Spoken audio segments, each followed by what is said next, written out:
Hounds, welcome to episode 22 of Things That Go Bump in the Night. Hope everyone's having an amazing time. How are you doing, Chris?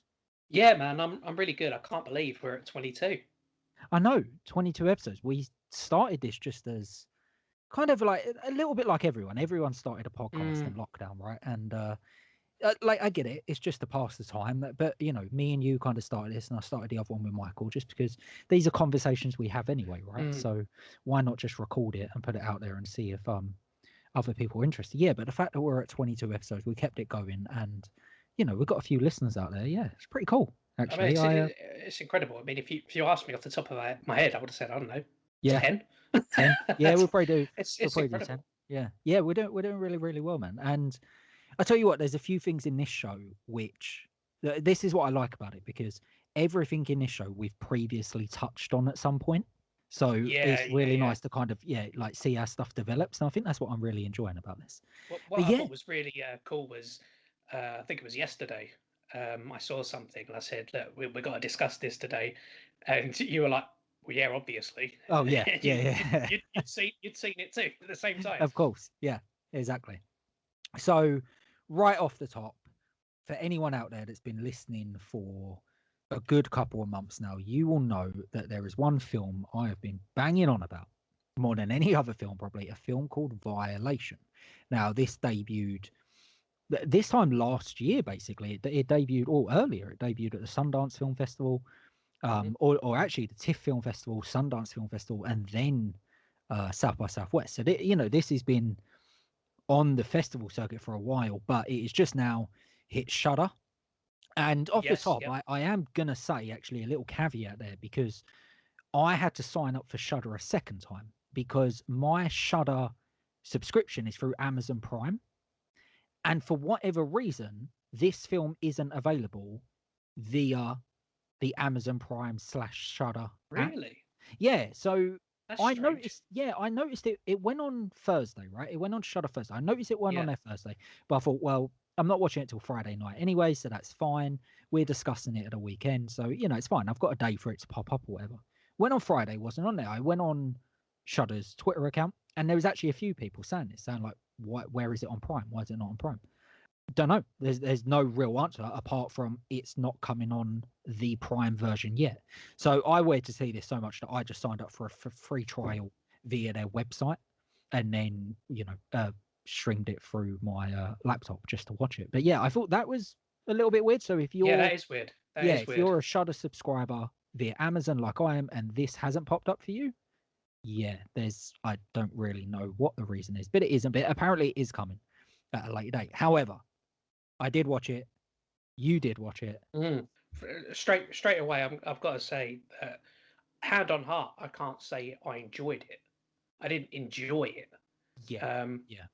as a film, I thought it was incredible, Yes. incredible, and I think anyone who is interested in darker, more serious side of horror films, not even necessarily saying this is straight up horror. I mean, it's worth a watch for anyone as a really really intelligently made Yeah. piece of film. Um, but did I enjoy it? No, but I don't think I was supposed to enjoy it. Right. Yeah. There's Yeah. Yeah. Yeah. it's incredibly hard hitting, and Yes. normally Yeah. I don't enjoy the kind of revenge films. I find them very gratuitous and over the top, and I feel like they focus on the wrong things. I feel like they focus, if we're talking about rape revenge films, I feel like Yeah. they focus on the the rape itself and the gratuitous violence that maybe understandably follows in retribution. Yeah.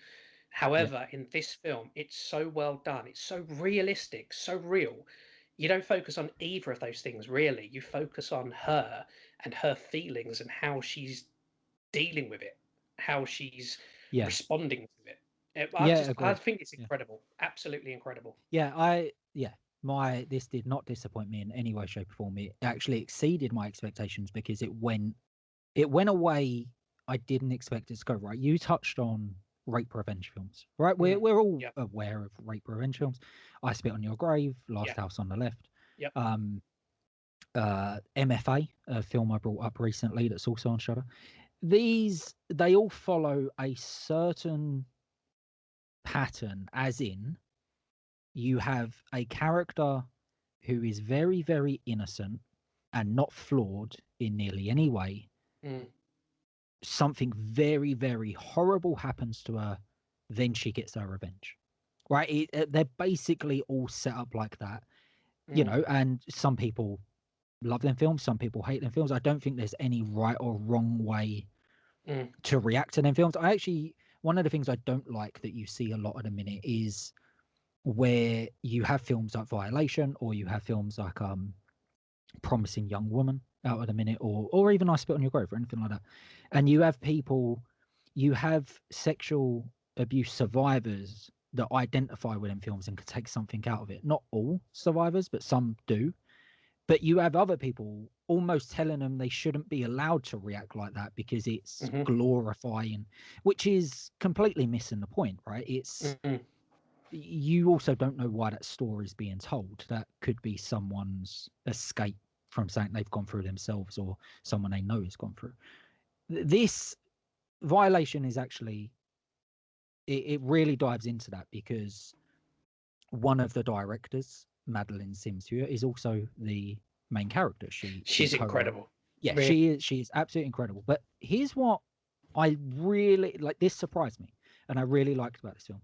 I just said with other rape revenge films, you have a character who is not flawed in any way and is extremely innocent. I don't think that's necessarily the case here. No, She it's not. isn't. I don't think so.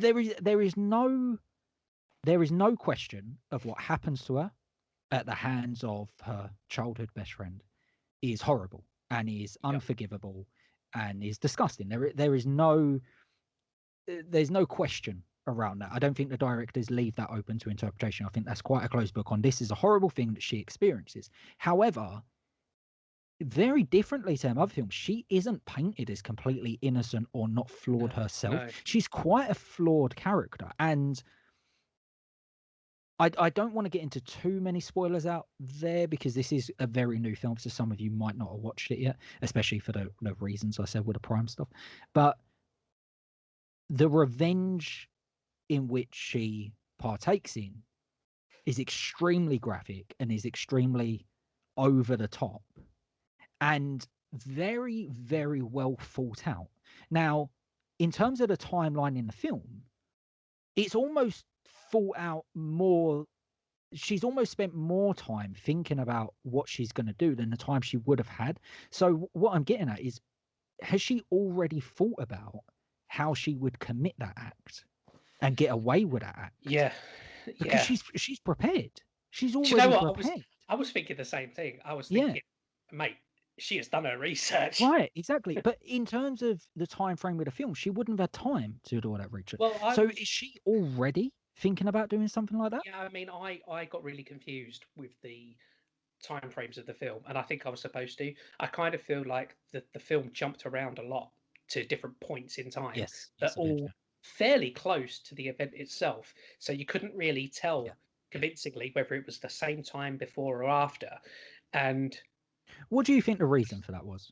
Well, I think it goes hand in hand with, you'll notice there's a lot of shots of like scenery splitting in two, mirroring and upside down, and I think that kind of counters goes along with her mind, that she's all over the place. She's got such a flood of emotions about what happened, and I feel that kind of reflects in the way the time runs in the film. Yeah, I agree. I also thought, with the graphic nature of the film, it was extremely, extremely graphic. But what I mean by that is, I mean, on the face of it, you're going to see a hell of a lot more blood in many, many other films. Yeah, However, you are. Yeah. I think this was the perfect balance for this kind of film of being graphic and being realistic. I mean, I was convinced by everything. Yeah, same. There's a scene when she was sitting on top of them, and I thought I thought that was him. Yeah, it was so good. It's so well done. It's so well done. The way it's edited, the shot choices is so well done. And talking about the editing, which you touched on, I completely agree with what you're saying. I think that it's very deliberate because it's the way she's remembering it. Yes. I Yeah. think I think the actual timeline we're watching is the revenge she's committing. And I think everything else is almost a flashback that she's remembering. And yeah, I think that's a very different way of looking at these films, because they're looking at of how she remembers it. Yeah. And there's just so Yeah. much to That's an dig into. interesting point. Yeah, Yeah. there's so much you can read into this film, because like I said, she isn't a perfect character. She's got a very No. strained relationship with her sister. Yeah. And everything, also, I thought what was quite interesting is everything with every single character is only told really from one point of view, from her point of view, because she's got a very strained relationship with her boyfriend or her husband. Yep. She's got a very strained relationship with her sister, but you only ever really see that from her point of view.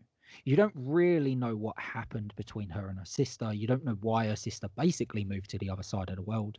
Mm. You get her version of the sexual frustration within her marriage, Hmm. but you don't get his side of it really.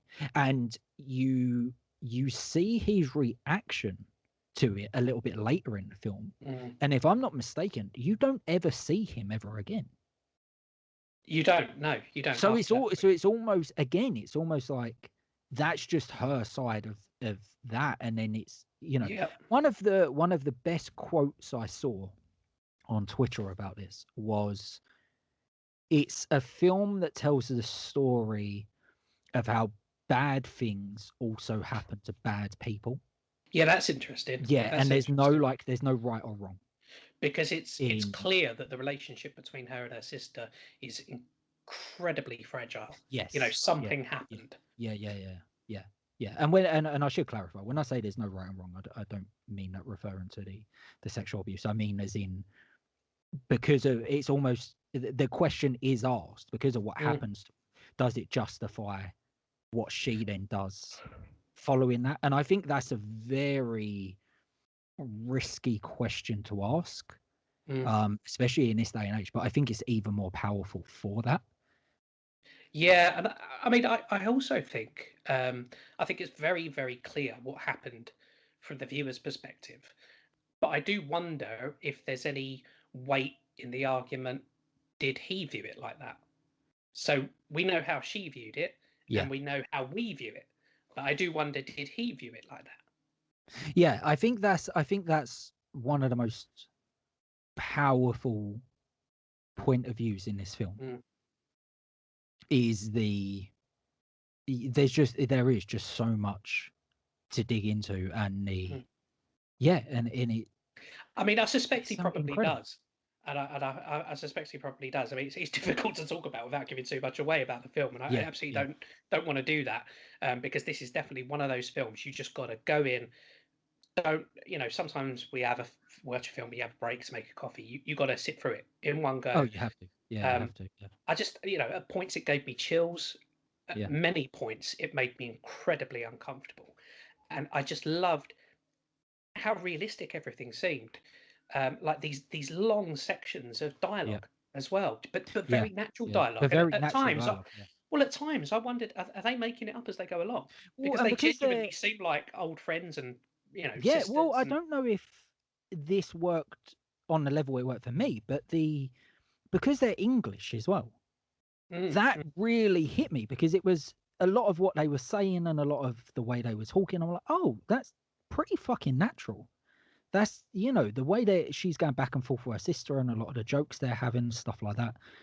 Yeah, I really, yeah, this well, film works for me on so many levels. It really the, does, because it's almost like there isn't, I don't, you can almost look at it like there isn't really a classical good character in it, as in they've all got their flaws, they're all bad. Like even the yeah, sister, right? You yeah. don't know really what the relationship with her is. You don't know what's happened before. You Mm. don't know, because No, there's some very from telling dialogue as well. yeah, I mean the main character's boyfriend said, it's alleged that he doesn't think much of the pair of them. So Yes, it yeah, seems like none of them are perfect.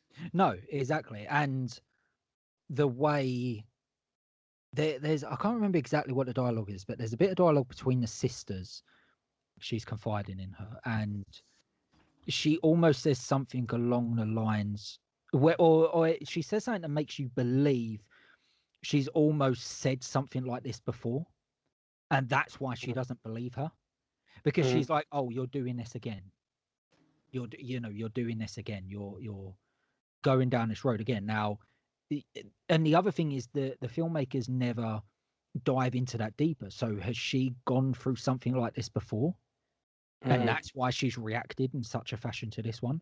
Or, has she almost cried wolf before, and then her sister doesn't believe her? There is so much you can dive into. And then on that note, the sister again isn't painted as, she's not black and white either, because she doesn't believe her.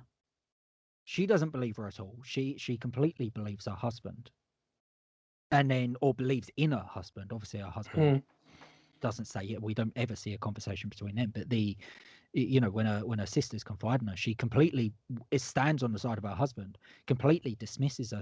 So again, that's a horrible way to look at things. Of like, this person has just gone through this horrible ordeal, and the person closest to her in this situation doesn't believe her, which unfortunately is very, very common in these situations. Very common. Of the people you think would believe you and support you most often don't. That was a bit of an unexpected swerve for me in the film. I was expecting her to to accuse her of lying, but you're right. It's the fact that she almost doesn't seem surprised that she's saying this. Yeah, like you say, here you go again.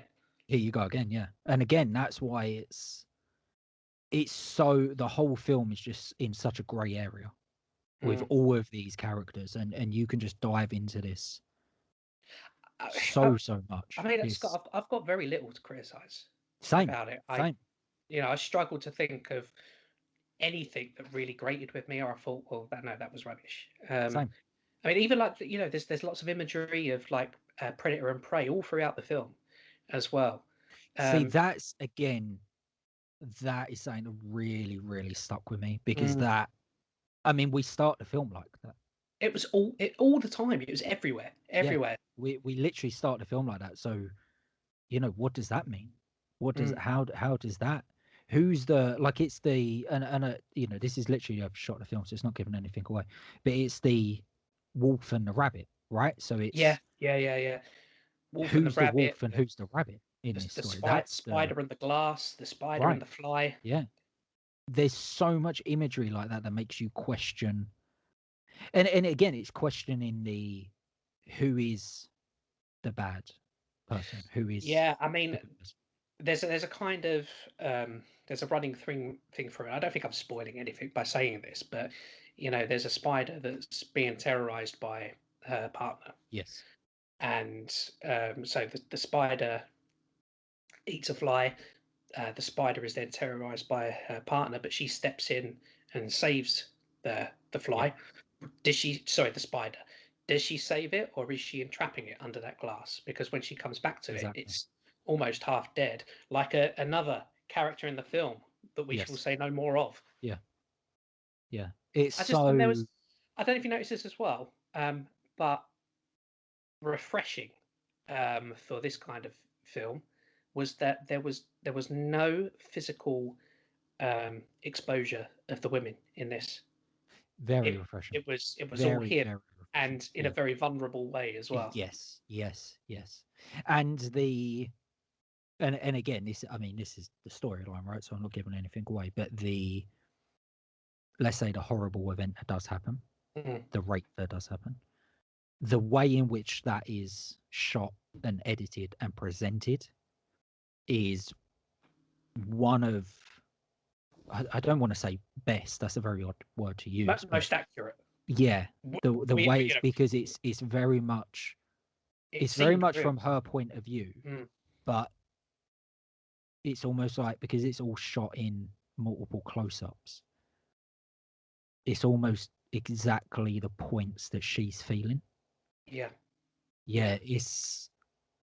It's unbelievable, man. It just really, really sticks with you. I'm going to say one more thing because I love it, and it's fine to talk about this because it is the trailer. That scene in the car park, I love it. Oh, Absolutely It's love it. And it's absolutely incredible. It comes a lot later in the film yeah, it did, yeah. than I thought. Yeah. And but it's one of those things where now we've got the whole context of it, and we know her. She comes to intervene to the rescue of a woman who's being abused by his Yeah. her partner. Yeah, but And hold on. That's something, right? So this is saying I didn't think when we first saw this clip. They're not arguing in English, they're not, no, so we have no idea what they're saying. And even no. though But they he kind of pushes her face, doesn't he? right, and you don't see anything that happens in the car. You have no idea what they're No. saying, and yeah, okay, we see that instance, but the way in which he reacts and his wife reacts, but also his wife steps in and takes a very Yeah. dominant. Yeah. We have no idea what that argument's about. We have no Yeah. idea what they're saying and who is That's actually true, being the actually. Yeah. more She becomes forceful very out of the two dominant, of them. doesn't she? She Yeah, becomes very it's dominant to right. his to try and almost protect him. So part of me was wondering, are they trying to say about like actually you've jumped into this and you have no idea actually who the victim in this situation is, Mm, because all you've seen is the bit where yeah he's like pushing her away, isn't he, which mm, doesn't look great. Admittedly it doesn't look great, mm, but I just think because it's not in English, that's a choice. mm, That's a choice. They could have had that argument in English so we all knew what it was saying, but they didn't.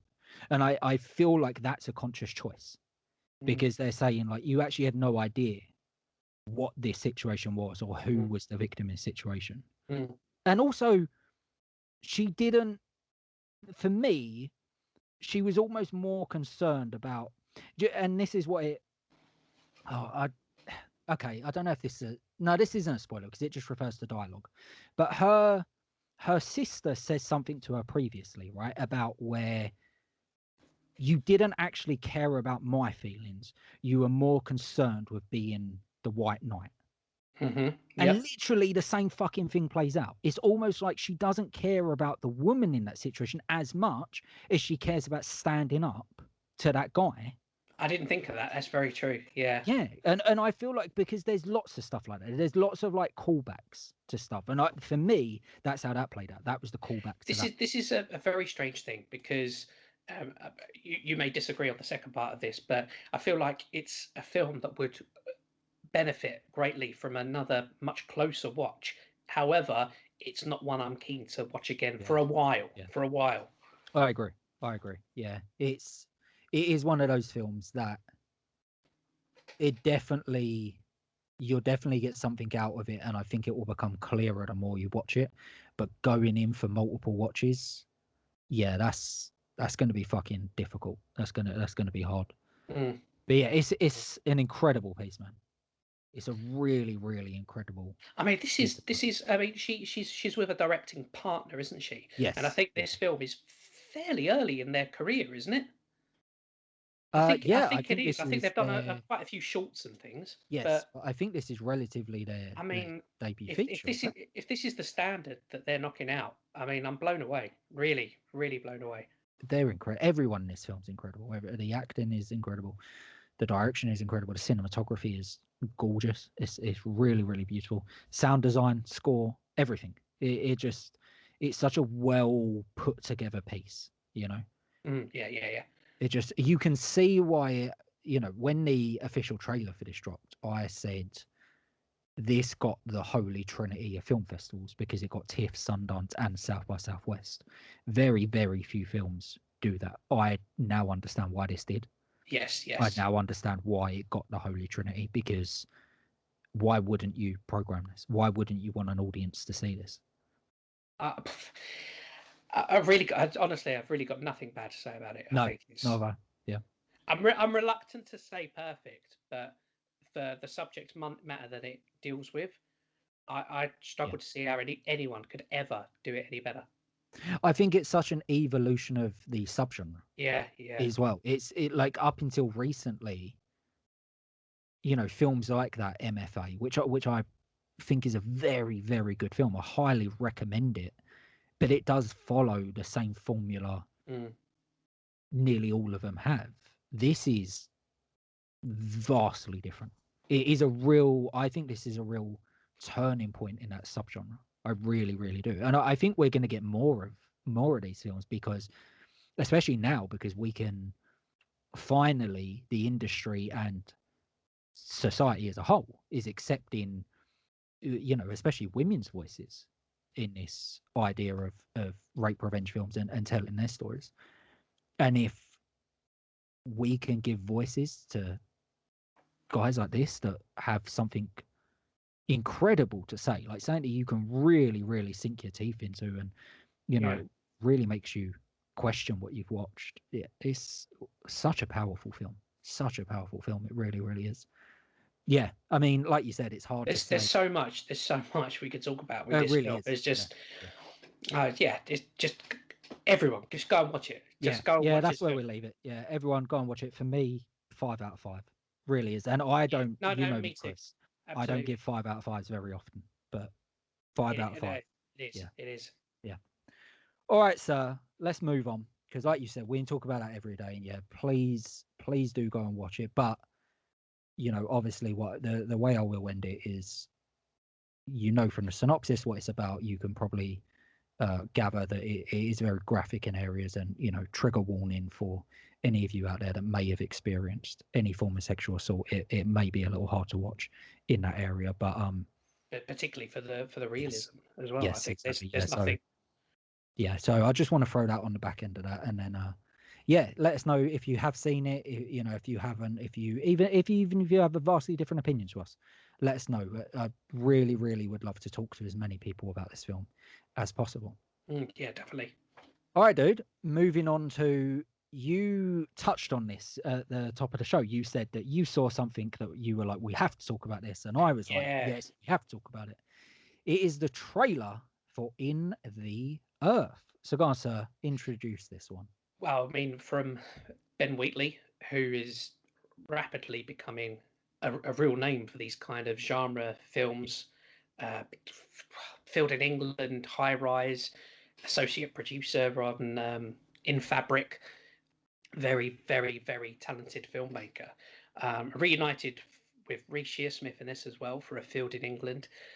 This is a modern folk horror film, Yep. I would call it. Looks to be a very diverse cast, and apparently Ben Wheatley wrote this in about 2 weeks in August last year.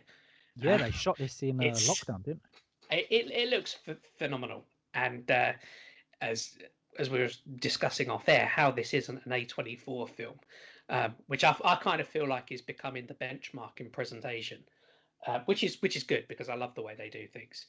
I can't wait for this. It looks fantastic. they? Oh, it looks, yeah, and you're right. It it definitely looks like an A24 film from the music to the editing to the way the titles move and stuff. But that's by no means a disadvantage because we love A24 films, Yeah, and I think this would be right at home on that label. But yeah, this is absolutely incredible, man. Absolutely incredible. It looks stunning. I've heard nothing but good things. Like we said, he shot this in lockdown last year, wrote it extremely quickly, and moved into production very quickly. It just goes to show if you've got the right connections, I guess that goes to show how quickly you can set something up and get do out you know? there. I'm not sure we've not even said the title of it, have we? We just jumped straight in. I'm not sure. No, I think I said it. In the Yeah, Earth. In the Earth. Well, Yeah, there you go. Anyway. yeah. There you go. If I didn't say it, yeah, there it is. In the Earth. Yeah, by Ben Wheatley. And yeah, I'm a big fan of his too. I haven't seen everything he's done. Did you see his remake of Rebecca, the No, I Alfred didn't. Hitchcock film? And no, and I'm a little bit disappointed in Mr. Wheatley because I was having a look on his Wikipedia page, and a string of really great genre films. Yeah. Apparently, he's directing The Meg too. Oh, okay. That's I interesting. mean, come on, That's come on. interesting. I don't know what else to say about that, but I watched The Meg. I enjoyed it, but these are like blockbuster monster films, very tongue in cheek. Yeah. And when you're churning out like quality cinema, like very unique field in England, and presumably this as well. I mean, I I I guess know it what I'd rather depends. do. Yeah, I guess it depends what he thinks he can do with it. If he thinks he can turn it into something a little bit more, than just a blockbuster. And I guess I don't know. I guess you've got to at least try in that field. Like if you get the opportunity to make a big blockbuster film, I guess you've got to say, can I do it? Can I, I know that I haven't seen Rebecca, but I know that wasn't rated extremely well. And I know one of the, not like a full review of In the Earth, but I saw a bit where someone said that coming off the back of Rebecca, which was a big Netflix production, and then doing this smaller film, it's obvious that he's more at home with the smaller films. Yeah, absolutely. So I it will think be interesting to see what he does with I think next direction. every director has the thing that they do best, and I think for Ben Wheatley, it's these kind of films, and I I think agree. they're Yeah, I agree. fantastic. Yeah, yeah. I love everything I've seen of his. There isn't anything that I don't like. Is it Free Fire? Yeah, Is yeah. outstanding as well. Like that one, that isn't horror. That isn't a horror piece, but that really, really works for me. I really, really like that film. But yeah, all the ones you mentioned really stand out. And this to me, in a weird way, this kind of looks probably the most appealing to me of anything he's ever done. Mm, This really taps into everything I love about folk horror and British horror, that kind of dread in the woods. mm. Yeah, that I I can't mean, wait, man. what I really loved, it's kind of a strange one to mention, but right at the end of the trailer, it just ends the spooky music cuts or the effective music cuts, and there's just a couple of seconds of British birdsong, and that really hit Yes. me. It made it really of the place that we know. You Yeah. know what I mean? Yeah. Yeah. I've always said this, like with The Conjuring 2, when it was set in Enfield, I found that so much more scary because everything was so recognizable.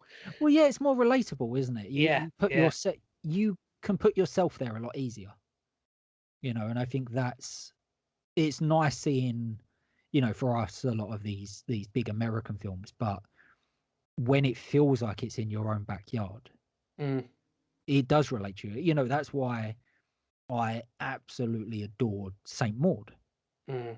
because it felt like I'm like, I know places like that. I know people like that, or I have known people like that. It just really hits you on that level, and you can put yourself But yeah, within the film. you So watch the trailer of In the Earth, and you could look at it and think, bloody hell, that could be Hainault Forest or yeah, or yeah, something. exactly. Yeah, that's I've had walks through Epping Forest that look exactly like that. So it really, really hits home, man.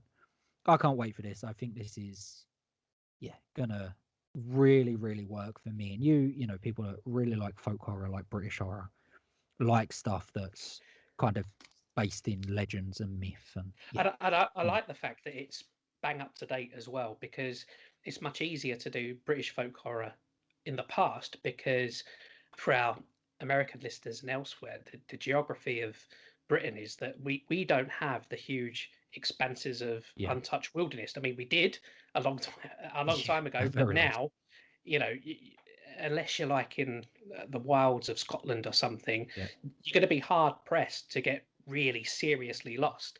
Um, and I think isolation and wilderness are some of the key things that can make a good folk horror. And the fact that they've brought it up to date and they present something that still emits that feeling, I think's really, really well done. yeah, yeah. This just really, really speaks to me, man. And I really, really hope that a film like this does really, really well, because I would love to see more of these. And then on a bit of a selfish note, with like Walking Against the Rain, I've tried building a lot of myth and legend and almost folk elements into that. And again, set basically completely in the wilderness of the British Lake District. So Walking against the rain, Scott. Who's that by? yeah. It Well, is, you'll it is see. of course You'll your see. film. You'll see. You got to give yourself some plug sometimes. Of course you do. Of course you do. What's the point of having your own podcast Yeah, if you can't exactly, plug your own films? exactly. Yeah, but no, this is like, on a very selfish note, I'd love to see a real revival of this type of film, because it would do very well for our film coming out next year. Yeah, so we'll I feel see like it's where a it goes. really great time for horror at the moment. It is. It's Like an extremely great time for horror. there's always every year there's massive of horror films, but the amount of intelligent and unique horror films we're getting now, I But think that's is also phenomenal. because that's also, you always get the best horror based on the times you live in. Mm, And we have gone through, we've gone through probably the most yep. up and down couple of years you've ever seen, from Yeah. political up and downs, and just people, Economic, economic, just pandemic. people being split down the middle more than they've ever been split down the middle. Social media, there's great things with social media, there's horrible things with social media. Yeah, like you said, the pandemic, like that is the most real life horror thing we'll ever live through. Yeah, Like yeah. if you had told any of Hopefully, us, hopefully. if you had told any of us 2 years ago that there would be a virus that would go around the world, shut everyone down for practically a year and a half. Mate, I didn't believe it back at the beginning of last year when it was the pandemic was just starting to be in the news. My son was asking me about it. He was nervous about it and saying that kids in school were talking about ridiculous things. What would happen if you Yeah. caught this? And I can remember having a conversation with him saying it's extremely unlikely to come here, and if it does, we are well prepared as a Yeah. country and as a household as well. And Yeah. then Yeah. no one could have dreamed that this would I happen. mean, dude, so like two things that like really stand out to me like from the very beginning is in January of 2020 I was in LA, and we just said about Walking Against Rain, right? We were originally meant to film that last year, and at the start of 2020 I was in LA, basically signing the contract to make the film happen. And Hmm. when we were there and we were in this like meeting, and someone got a notification on their phone of a report from China of that China was going, or a part of China was going into lockdown for a day or so, or a couple of days, and or like the lab had been shut down, something like that. Something had been like shut Yeah, down in yeah, China, and it was like January 2020. And I remember someone saying, "Oh bloody hell, do you reckon that's going to come over here?" And like all of us in the room said, "No, like that's not gonna come over here." Like, I mean, like there's outbreaks all the time, right, in other countries of yeah, viruses and yeah. stuff like that. And yeah, sometimes it might come over, but it will be like one or two cases, and it will be fine. It won't be like that big of a deal, really. Um, and then about a week later, I was leaving, and I went to the airport, and the desk guy I had to check in and drop my bags off at was like a stone's throw from the desks for a lot of the Asian destinations. Hmm. And Hmm. like they took it seriously way fucking quicker than any of us did, because Yeah, like they were like already masked up, and they had some plexiglass on, like the thing, and I'm like fucking it, like stupidly, absolutely yeah, stupidly, so almost thinking like that's an overreaction, what's that yeah, about, it's yeah. crazy. And then fast forward a month or two, I'm then in Manchester for the Starburst Film Festival where Black Mass was playing, and there was like nothing, everything was still open. There was no social distancing in place, no masks, no nothing like that. And we were we were all talking about it, and certain people that were meant to come there and like appear on panels and stuff like that, they didn't show up because they were a little bit worried of going and stuff. And it made me think like, oh shit, Yeah. should I have gone? Should I have What done this? what was happening? Yeah. Yeah. And then, but like I said, nothing was really shutting down. And then the day after I was there, I was coming back on the 14th of March, and the 15th of March is my girlfriend's birthday. And we were going to go to, I was going to take her to the Warner Bros. Harry Potter studio tour. And I got a notification on that Sunday that they were closing it down. You couldn't go, you couldn't buy any more tickets. It was done. It was closing down. And the only thing we could go and do for her birthday was go to the zoo because it was outside. So we went to Colchester Zoo, which is just up the road to me. And that's the only thing we could do. And then it was like, okay, right. Now this is serious. Start taking it seriously, right? And no, everyone knows this. This isn't anything. I've been very open about this. And then literally not even a month after that, that's what, the 15th of March, something like that. And then on the 6th of April, so we're talking about 3 weeks later, my dad passes away from COVID. And in the space of 3 months, me and my family, we went from, like everyone else, this is Yeah. going to be fine. Yeah. This ain't coming over here, to losing someone in our family for it. And it was like, oh, okay, no, this is real. This is crazy. And then, unfortunately, through the last year, I've known other people that have passed away from it. Yeah. My uncle passed away from COVID as well. And yeah, just we will never ever live through anything like this again. This is the biggest horror story we will ever live through. This is the stuff you see in films. This is the Yeah. stuff you see in Yeah. Yeah. films. Yeah. If Yeah. you actually go on Netflix, there is a series on there from about 2018, 2019, where it talks about this exact thing happening, because it said we are overdue. It's a documentary series, and it says we are overdue for a virus outbreak, because through human history, you know what they say, like, about volcanoes, Yeah. about like they're gonna erupt ever, just because through history they always have, and we haven't had one yet, so we're like due for like a really big eruption.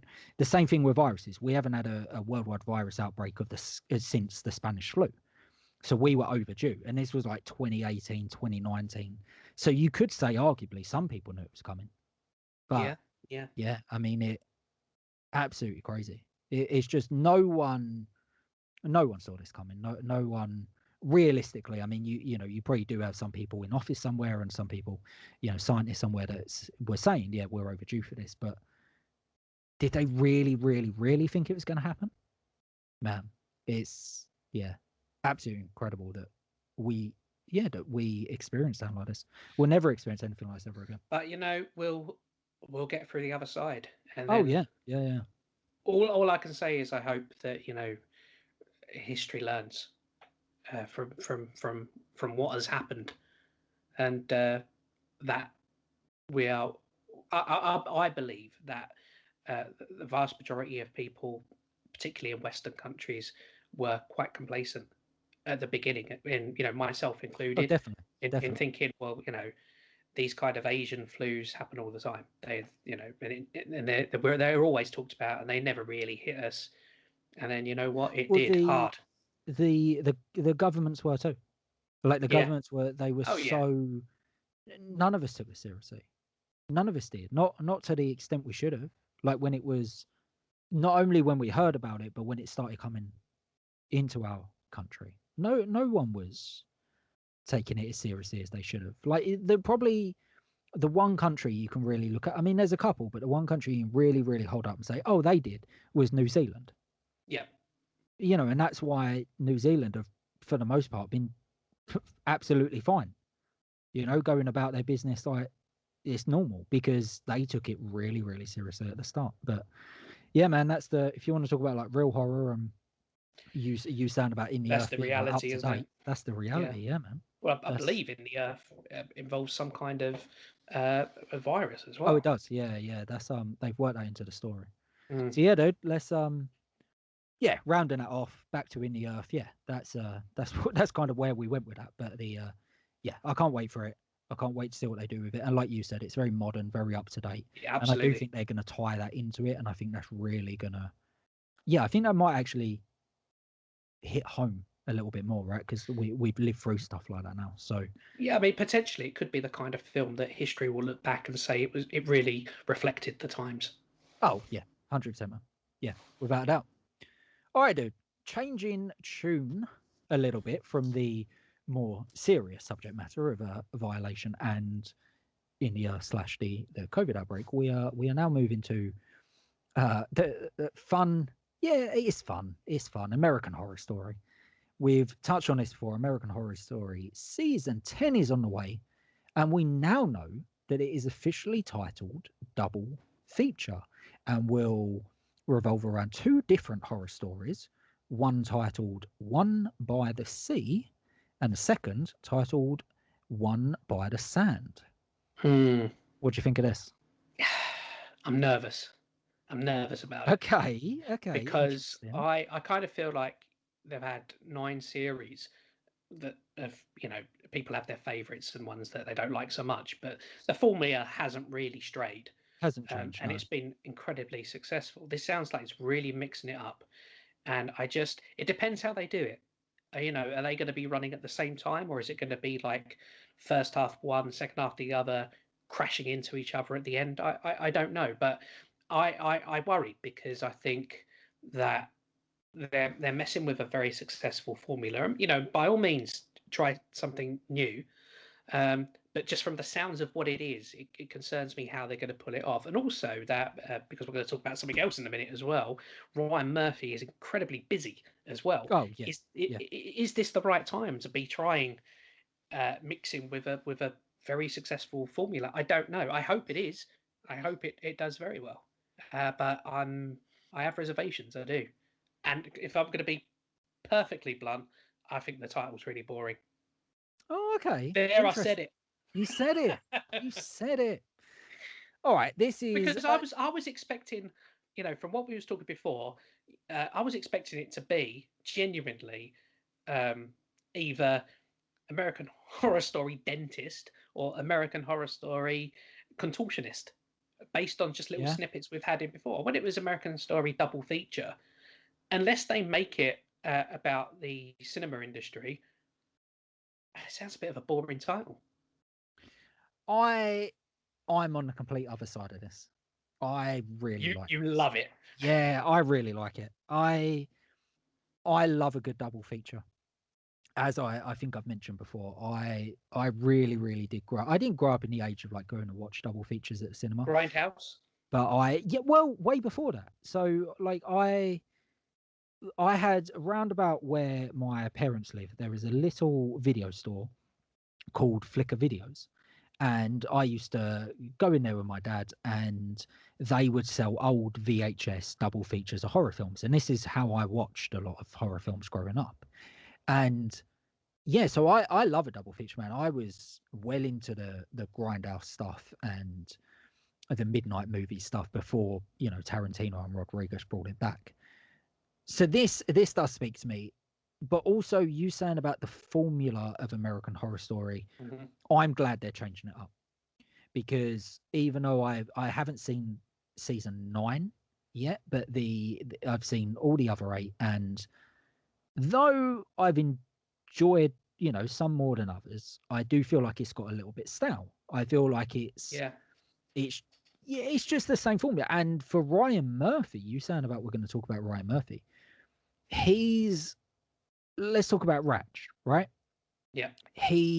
It's the same formula as American Horror Story. It is. Yeah. It could It's have been. exactly It the could have same been a thing. series of American Horror Story. Exactly. It could have been the series of American Horror Story. So the fact that American Horror Story is now changing it up, and it does somewhat seem like they're going to be 2 stories, but I think they are going to come together because Ryan Murphy actually on Twitter put out a little teaser video, and if you watch the way it's done, when they reveal the titles of the 2 stories, One by the Sea and One by the Sand, it seems like they're very, very much related, and I think they will come together in some fashion. So I wouldn't be surprised if it's the One by the Sea is almost like a mythical, legendary creature story, and then the One by the Sand is maybe like a murder mystery, and it almost turns out that the mythical creature, is the one causing the murders. So yeah, I reckon they're definitely going to tie them together, and this is all the usual players from I mean, American Horror Story. I'm the first to say. I mean, I really hope I'm wrong,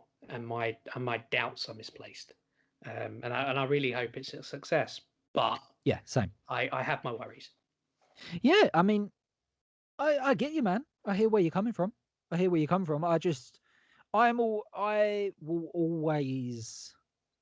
will always back something new, something fresh, even if it falls on its ass. Mm-hmm. I will always, always, always prefer to see that than let's just do the same shit we've been doing for 10 years.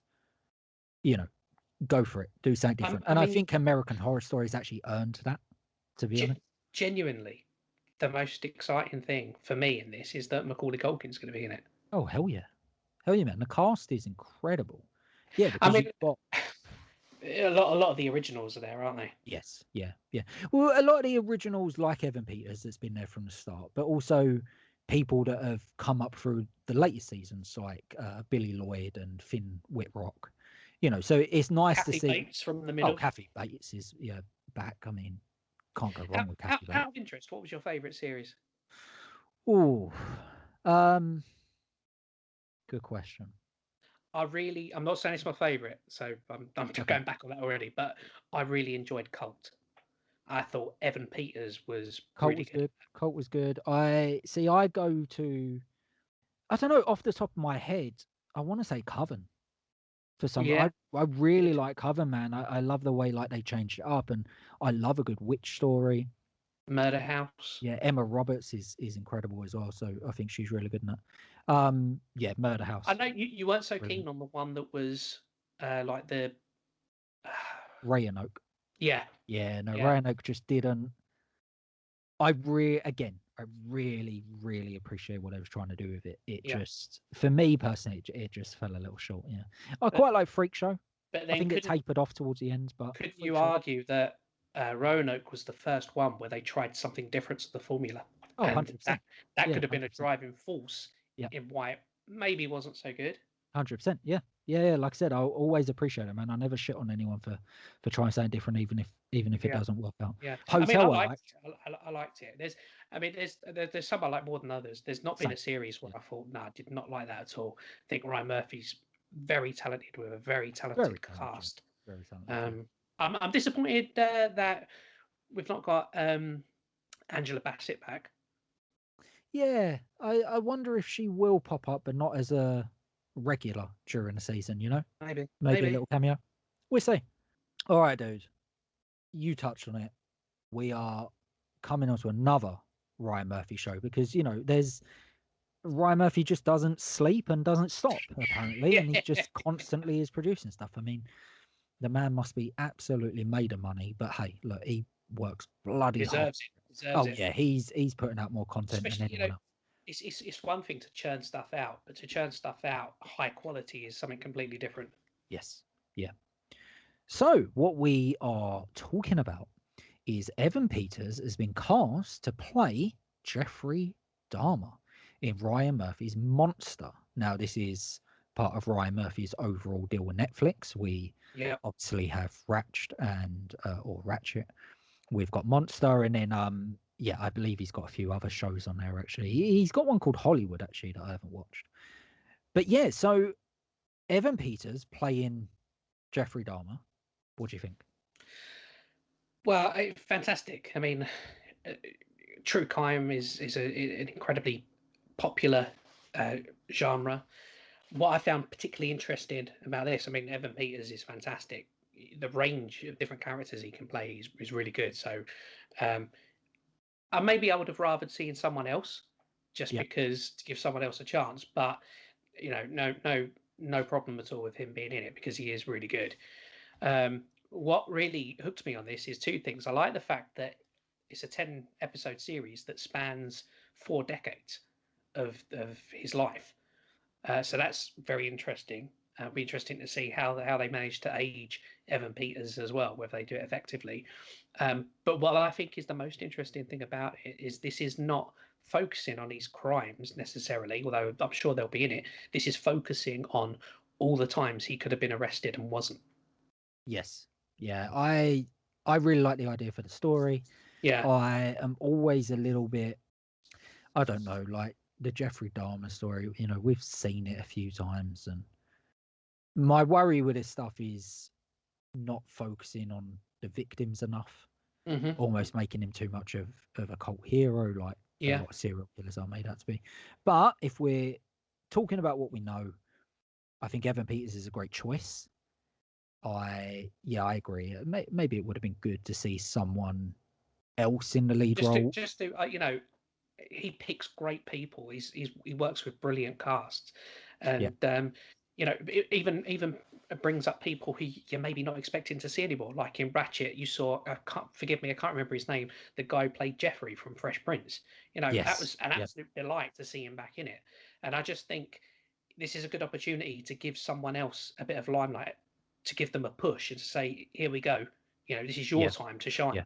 And don't get me wrong, Evan Peters will do a phenomenal job, but it's also about bringing other people into the mix. Yeah, I completely agree. Yeah, I think it's going to be interesting to see what they do with this story.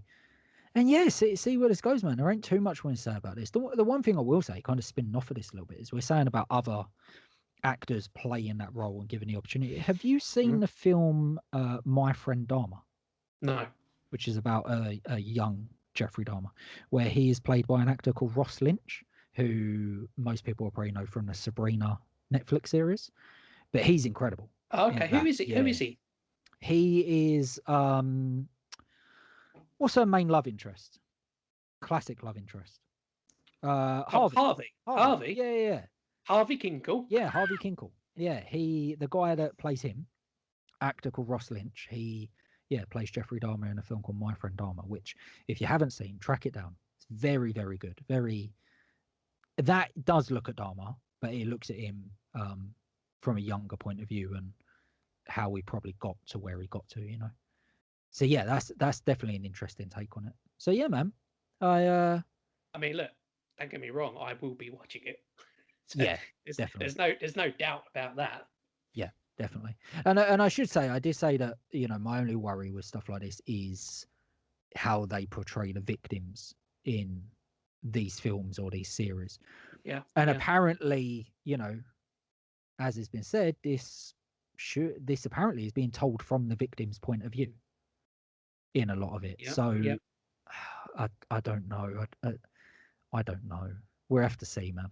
We'll have to see. But we'll see. Yeah. Yeah. We don't know who's been cast in any of the other roles, do we? So no, I don't believe so. No. We'll see. 10 episodes dropping. Is it next year? Yes. But they haven't even started filming it, have they? Yeah. So no. this will be next year. All right, dude. That rounds off the news for this week, which brings us to everyone's favorite segment, the creepy link of the week. You've done something a little bit different this week. Yeah, I thought I'd throw something different in the mix because I haven't done this before. And what I've done is taken a scene from a very established film. And what I've done is given you one of my favorite scenes from. It's probably in the top 3 of my most scariest horror films. Yeah. And which is The Exorcist, and this is a scene with Reagan and Karras. Yeah, what did you think? I mean, obviously you've seen it. Yeah, obviously I've seen it. Yeah, do you know what? You said to me, no, I've never scene. seen The Exorcist. I would have. What? But no, it's an incredible scene, man. It's a really, really good scene. It's the acting within the scene is obviously what stands out. There's a few other things I'll touch on in a minute, but off the top, the acting is really, really, really good here. I think Linda Blair does an amazing job at this because the voice isn't hers. That they obviously replaced the voice. Do you know who it is? I can't remember the. It's a lady. It's a lady called Mercedes McCambridge who plays Pazuzu, the demon. Yes. Yeah. And what's really interesting is, I mean, Linda Blair is fantastic as a 12-year-old girl. Doing this is incredible. But Mercedes doing the voice, what I found very interesting is when they recorded the voice, she did it in 3 different pitches. So it could be combined by the director in different quantities. Then I think some like squealing pig noises were thrown in and editing. But what I didn't know, I only found this out recently, is apparently there was actually some Latin thrown in that was actually from a recorded real life exorcism. Oh, okay. Oh, interesting. Which gives it a kind of a creepy vibe in itself. But what fascinates me about Mercedes and what she went through to do that voice, because several male actors tried for it, and it just sounded like a bloke's voice coming out of a little girl. When she did it, what's interesting is she's a recovering, I'm not going to say alcoholic, but she was in like. I've seen this interview. I know what you're going to say. She stopped smoking. She started smoking again. She drank whiskey. All this, and as a devout Catholic, she had her friend, a priest, with her at all times, and they had to take regular breaks to kind of calm her down through it. Calm her down, yeah. I mean, you talk about method acting of people like. Well, this whole film, man.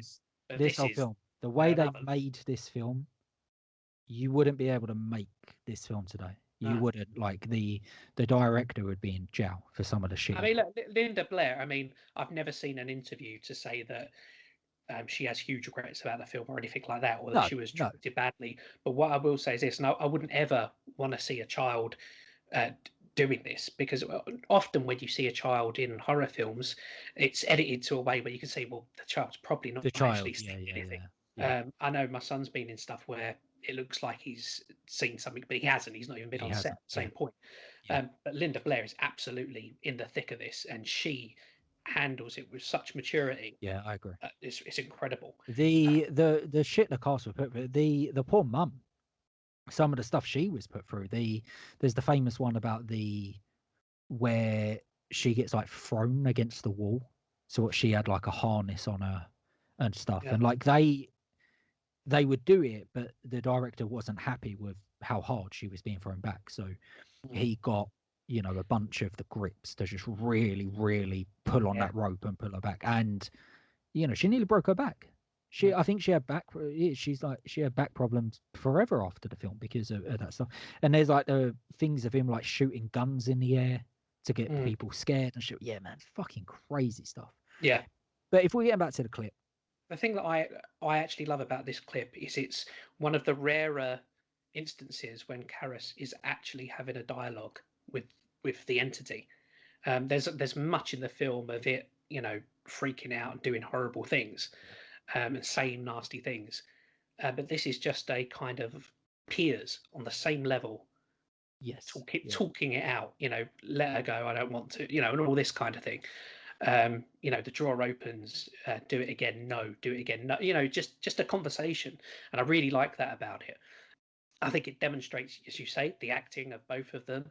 And it really demonstrates the voice acting of Mercedes McCambridge as well, because yeah. especially if you listen that voice, man, towards the end of the clip as well, when it gets so loud, it sends. I mean, I reminded myself again of this part of the film by watching it in the daylight, and it still really sent a chill down my spine. And I saw this when I was very young, not a child, but I was a young adult, and really affected me in a good and bad way. And there's probably a bit of memory of history in there as well, but it's frightening. And I know we do the It is creepy very clip. frightening. I think this is a frightening clip. Frightening. What I really like about this scene in particular is I don't know about you, but as you get older, you focus on different aspects of the film. So, like, I was the same. When I Mhm. first saw it, I was quite young. You're just kind of watching it for like the demon and the exorcism and like the crazy shit you hear about, right? And the crazy stuff she says. But as I've got older, you really identify with Karras and you watch it a lot more from his point of view. And Again, a flawed person. yes, yeah, exactly. And yeah, when I watch it now, Karras is the reason I'm going in and watching it. Mm. That's the character like I really identify with. So yeah, and I think this clip, maybe more than any other, really sums that up. There's some other stuff that's like really good with Karras, but I really do like this Mm. one. And then like the other stuff I touch on that's not to do with the acting, which this reminded me of because I haven't actually watched The Exorcist in a while. Just the set design of that, like just something as simple as like the bed, where the bed is Yeah. like completely covered, so she doesn't hurt herself, and the the color palette, and yeah, it's a stunning film all around. Yeah. It is a real masterpiece. Some of the techniques they use to get there, probably not so great, but Questionable. yeah, but it is a Questionable. masterpiece. It Yeah. really is a masterpiece. I think anyone would find it hard to genuinely argue beyond I don't like it to Well, tell it's you fun. why it's not a masterpiece.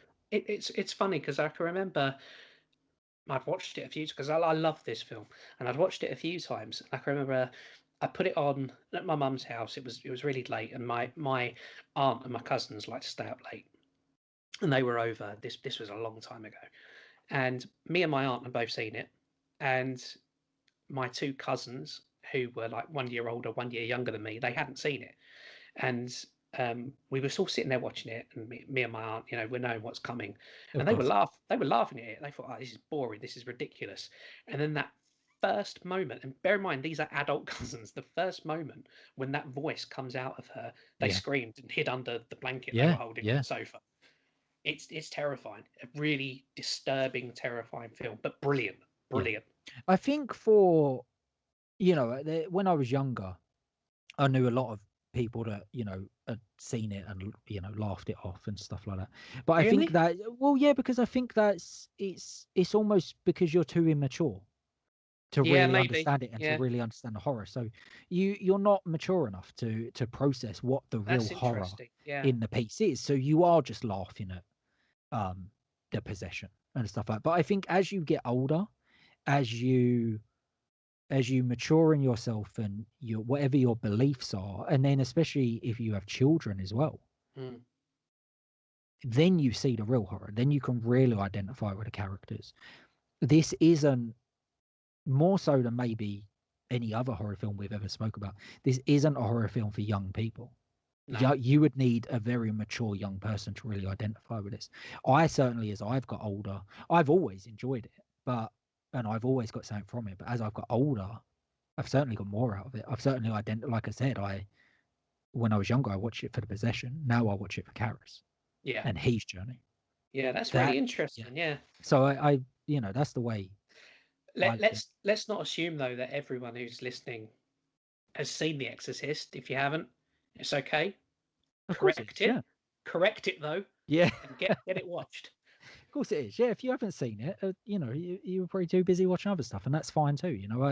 I've seen a bit of that online lately, where someone says about first time watching insert classic horror film, right? Yeah. And you get the fucking gatekeepers that come out and are like, "Oh, you haven't fucking seen that, and you call That's yourself a horror ridiculous. fan," and it's like, "Fuck off!" Like, Everyone, there's so many classic films where I yeah, think, well, I've never seen that. yeah, I'll give you an example. I've never seen The Shawshank Redemption, right. and There's nothing wrong with that stuff. it's one I know.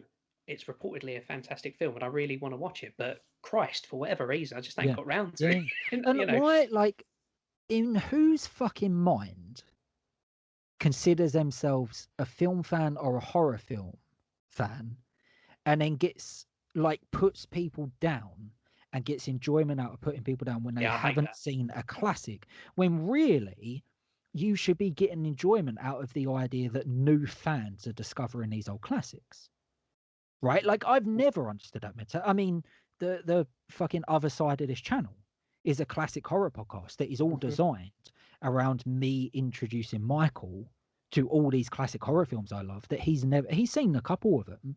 But for anyone that listens to that show, you know that a lot of what we touch on, Michael's never seen, and their first time watches for him. But I get so much enjoyment out of the idea of talking to someone who is experiencing it for the first time.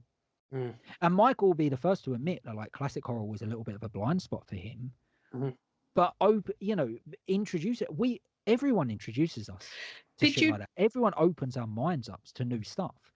Don't put people down because of that, whatever it is. No, I mean, I agree, and yeah, I hate that. I hate that Yeah, when it's people do fucking that. horrible. Man. Like, people that do that, like, let's make no mistake, they're doing that because they're self-conscious in themselves, or they've got their own issues, right? They're not perfect people. They're not these, like, Yeah. fans that fucking hold themselves up, that are like, oh yeah, like, I've fucking seen everything. No, you haven't.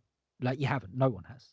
No one's seen the shit. People are discovering new shit all the fucking time. There's a couple of months ago, Edgar Wright done the Empire podcast with Quentin Tarantino, Mm. and he says about where Martin Scorsese, during lockdown, Scorsese sent him a list of all these films that he should watch, and he's like, I had seen fucking none of them, and that's Mm. Edgar Wright. That's, like, Yeah. it's one of fucking the best directors we have. Do you No know, one's seen everything. Come on. I wish I'd known about what you just said going on, because I would have loved to have just said to them, I just made something up, and I would have said, "What? Have you ever seen Somerset Yeah, Cider Massacre?" yeah, Well, that's you've never ridiculous. seen that, and you call yourself a horror fan? Yeah, it's Get out of ridiculous, it. man. I mean, you get it all the time. You get it all the time. But people online, Somerset Cider Massacre. I yeah, don't know where that come from. I want to see it. Someone make it. I want to see it. Absolute classic. But Right. you get So it all the time, man. People online, it, they're just full of shit. They haven't seen everything. They don't know what they're talking about. They're just full of shit. They don't. And the probably other never thing even is, seen themselves. half of them that have seen it, they probably don't understand it to the level they're making out. If you tried having a fucking real conversation with them about the difference between classic horror and modern horror, I bet most of them couldn't even fucking talk to you about it. Which there's nothing wrong with that. What I'm saying though is people that make out they're this fucking all-knowing beings. No, you're not. No, you're not. And the other thing is, none of us are born with this knowledge. We all learn it from someone. We're all introduced it to someone, right? None of us are born having fucking seen everything and know everything. It's only through talking to other people and expanding who you are. And isn't that the point of being human? The idea of like becoming always learning. Experiencing things. Yeah, and always learning. You're never done.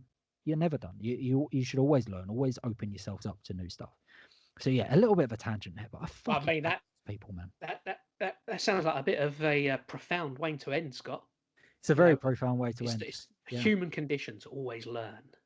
Yes, no, I like that. I can't top that. So that's it. End of the show. See you later. Chris, thank you for joining me again. Man, it's always a pleasure. Thank you everyone out there for listening.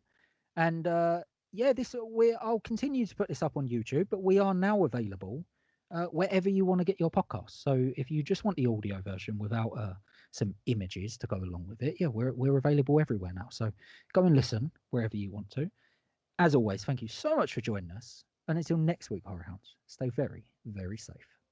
Cheers, guys. Bye.